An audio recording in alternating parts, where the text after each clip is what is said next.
بھارت نے روس میں 2 نئے قونصلیٹ کھول لیے ہیں۔ شیخ حسینہ واجد کے بیٹے کہہ رہے ہیں کہ میری ماں کے خلاف انتقامی کارروائی کی گئی ہے، اور پاکستان کے وزیر اعظم خواب دیکھ رہے ہیں ریلوے لائن بچھانے کا پاکستان سے سینٹرل ایشیا تک۔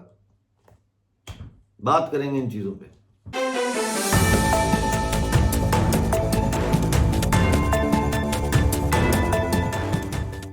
جی تو ویورز، چلتے ہیں سب سے پہلے ہم اپنی اس خبر کی طرف جس کا تعلق بھارتی فارن منسٹر سے ہے، جنہوں نے یہ کہا ہے شنگھائی کوآپریشن آرگنائزیشن کے اجلاس سے کل انہوں نے خطاب کیا تھا، اور انہوں نے کہا تھا کہ دہشت گردی کے خلاف زیرو ٹالرنس، یعنی بالکل برداشت نہیں کی جائے گی، دہشت گردی کسی قیمت پر برداشت نہیں کی جائے گی۔ غالباً دہلی کے جو واقعات ہوئے ہیں اس حوالے سے وہ یہ بات کر رہے تھے، لیکن جنرلی بھی دہشت گردی کے خلاف ویسے بھی زیرو ٹالرنس ہونی چاہیے، چاہے وہ جہادی قسم کی دہشت گردی ہو، نکسلائٹ دہشت گردی ہو، یا وہ پاکستانی فوج کی بلوچستان اور خیبر پختونخوا میں دہشت گردی ہو، اس کے بارے میں زیرو ٹالرنس ہونی چاہیے۔ جے شنکر جی نے ولادیمیر پیوٹن جو روس کے صدر ہیں ان سے بڑی اہم ملاقات کی ہے۔ 1 to 1 یہ ملاقات تھی پہلے، اس کے بعد ڈیلیگیٹس کے ساتھ ملاقات ہوئی ہے۔ 5 دسمبر کے ارد گرد جو ہے وہ روس اور انڈیا کی سالانہ سمٹ جو ہے ہونے جا رہی ہے دلی میں، اور اس کے حوالے سے انہوں نے گفتگو کی، کچھ معاملات طے کیے۔ بھارت آئیں گے پیوٹن صاحب، تو اس کے حوالے سے وزیر خارجہ ایس جے شنکر نے آج روس میں بھارت کے 2 سفارت خانے، یا آپ کہہ لیں کہ کونسلیٹس جو ہے وہ کھول دیے ہیں۔ ایک ہے یاکاترینبرگ میں، اور دوسرا کازان میں۔ یاکاترینبرگ بہت اہم شہر ہے، علاقہ ہے، اس کو روس کا تیسرا دارالحکومت بھی کہا جاتا ہے۔ اس علاقے میں بھاری انجینئرنگ ہوتی ہے، جیم کٹنگ جو ہوتی ہے وہ بھی یہاں ہوتی ہے، defence production, metallurgy, nuclear fuel, chemical اور میڈیکل سامان جو ہے اس کی وجہ سے یہ بہت مشہور ہے۔ اور کازان جو ہے یہ تیل کی پیداوار اور ریفائنریز کے لیے بھی بہت مشہور ہے۔ یہ بھی آپ کو بتاتا چلوں کہ یہ جو یکاترینبرگ ہے یہ صنعتی لحاظ سے اس لیے بھی اہم ہے کہ یہ سائبیریا کا گیٹ وے اس کو کہا جاتا ہے۔ تو یہ چیزیں ہیں۔ کل جو ہے آسٹریلیا کے جو وزیر خارجہ ہے وہ جے شنکر جی کی دعوت پہ انڈیا آ رہے ہیں، تو اس سٹوری کو بھی ہم فالو کریں گے کہ ان کے درمیان کیا معاملات طے پائے ہیں۔ اب چلتے ہیں اس خبر کی طرف جس پہ آپ کو ہنسی بھی آئے گی، اور وہ یہ ہے کہ وہ آپ نے سنا نہیں ہے، چلو دلدار چلو چاند کے پار چلو، ہیں جی۔ تو اب یہ ہے کہ کسی نے مشورہ دیا ہے شہباز شریف کو چاند کے پار جانے کا، تو شہباز شریف نے آگے سے جواب دیا ہے، ہم ہیں تیار چلو۔ تو اب وہ مطلب یہ ہے کہ شہباز شریف صاحب گئے تھے کراچی، وہاں پہ انہوں نے نئی شالیمار ایکسپریس اور کراچی کینٹ ریلوے اسٹیشن کی اپ گریڈیشن کی تقریب سے کیا خطاب۔ کسی نے ان کے کان میں ڈال دیا کہ سر جی یہ کیا ریل ہے، پر تھوڑی لمبی گل کرو۔ انہوں نے وہاں پہ شرلی چھوڑ دی، انہوں نے کہا جی کہ پاکستان سے وسطی ایشیا تک ریل بچھائی جائے گی۔ وہ شاید بھول گئے کہ افغانستان نے بارڈر بند کر دیا ہے، اور جب تک افغانستان کا بارڈر نہیں کھلتا، طالبان سے آپ کی دوستی دوبارہ نہیں ہوتی، تب تک تو کوئی ایسا کام آپ نہیں کر سکتے جس کا تعلق وسطی ایشیا سے ہو، کم از کم افغانستان کے راستے۔ تو انہوں نے کہا ہے کہ جناب یہ وسطی ایشیا تک ریل بچھائی جائے گی۔ ٹھیک ہے، خواب دیکھنے پہ کوئی پابندی تو نہیں ہے، لیکن جب وہ یہ تقریر کر رہے تھے اس وقت پاکستان کی فٹ بال ٹیم جو ہے وہ سیریا کی فٹ بال ٹیم سے 5 گولوں سے ہار گئی، یعنی 5-0، اور اس طرح سے 2027 میں جو فٹ بال کے ایشین کپ ہے اس سے پاکستان باہر نکل گیا ہے، اور غالباً اور سیریا نے تو اپنی جگہ اس میں بنا لی ہے اس ایشیا کپ 2027 کے لیے۔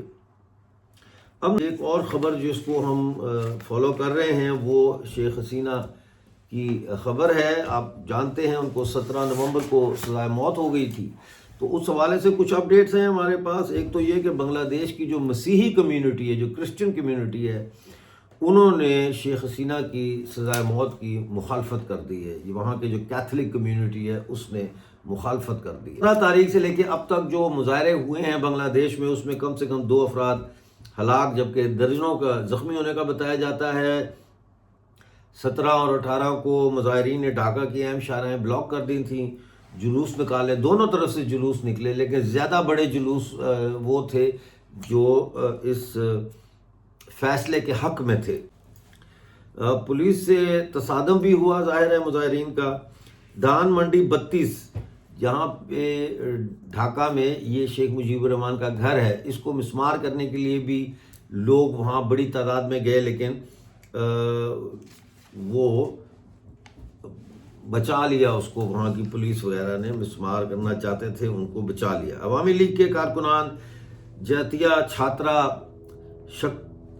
شکتی تنظیم ہے، اس سے ٹکرائی اسٹوڈنٹ آرگنائزیشن ہے، ان سے ان کی تھوڑی مٹ بھیڑ ہو گئی تھی، یہ صورتحال ہے۔ ادھر بنگلہ دیش نیشنل سٹیزن پارٹی، ناظرین یہ وہ پارٹی ہے جو اسٹوڈنٹ اور اگینسٹ ڈسکرمنیشن جو تحریک چلی تھی اس میں سے یہ پارٹی بنی ہے، اسٹوڈنٹس نے یہ پارٹی بنائی ہے، اس کی رجسٹریشن ہو گئی ہے، یعنی وہ بھی اب بنگلہ دیش کے فروری 2026 کے الیکشن میں حصہ لیں گے۔ سوال یہ ہے کہ یہ رجسٹریشن اس دن کی گئی جس دن ان کو سزا سنائی گئی تھی شیخ حسینہ کو، اسی دن اس پارٹی کو رجسٹر کیا گیا۔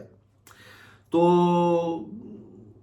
اب جو نیشنل سٹیزن پارٹی ہے، انہوں نے کہا کہ ہم فروری 2026 کے جو انتخابات ہیں اس میں 300 امیدوار اتاریں گے پورے بنگلہ دیش میں۔ جماعت اسلامی نے ایک عجیب مطالبہ کر دیا، انہوں نے یہ کہا ہے کہ الیکشن شیڈیول کا اعلان کرنے سے پہلے انتظامی ڈھانچے کو شیک اپ کیا جائے، پوری طرح سے اوپر نیچے کیا جائے، اس کو تبدیلیاں لائی جائیں اس میں۔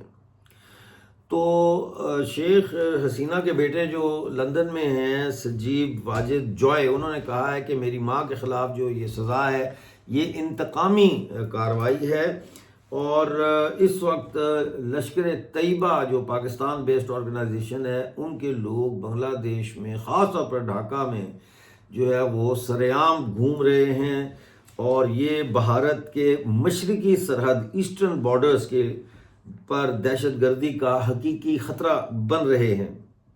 انہوں نے یہ بھی کہا کہ میری ماں کے کیس کو شروع کرنے سے پہلے 17 جج تبدیل کیے گئے اور پارلیمان کی منظوری کے بغیر غیر قانونی طور پر قانون میں تبدیلیاں لائی گئیں، اور میری والدہ کے وہ کہہ رہے ہیں وکیل کو بھی عدالت میں پیش نہیں ہونے دیا۔